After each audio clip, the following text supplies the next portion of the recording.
It's a farm-to-flask distillery that uses locally sourced honey, grains, and fruits in its spirits. But despite being relatively new, Up-North Distillery has already won dozens of awards for its work. Deis has their story in an all-new Made in the Northwest. Up-North Distillery and Cocktail Bar opened here in Post Falls in 2015, but it was only just before the pandemic that Randy Mann quit his job as a utility lineman to pursue his passion of making liquor. This is a lot easier on my body.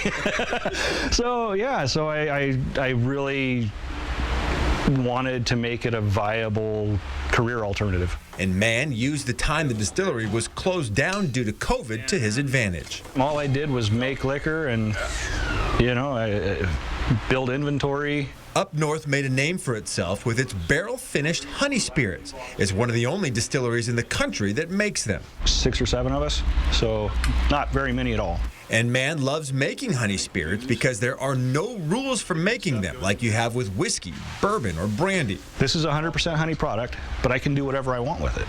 I can put it in a used barrel, I can put it in a new barrel, I can age it as long as I want, not at all. Up North prides itself on being a farm-to-flask distillery. It has a beehive on site, but most of its honey comes from an apiary in southeast Idaho. Its grains are also sourced from the Northwest. I can't always buy everything from Idaho, but I at least try to stay within the Northwest. And despite being relatively new to the liquor-making game, Up North has already won dozens of awards for its honey spirits, apple brandy, and more. It's quite affirming. It makes you feel like, well, I don't really need to change what I'm doing. In late 2019, Mann and his wife Hillary opened Bee's Knees Whiskey Bar in Hayden, which features a variety of cocktails using liquor from Up North. Bee's Knees was exactly what the north end of Hayden needed.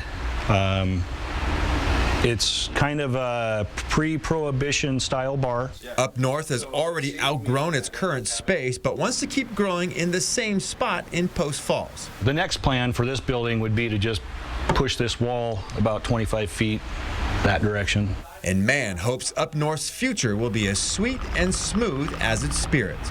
For Made in the Northwest, I'm Deis. Cheers, guys. 4 News Now.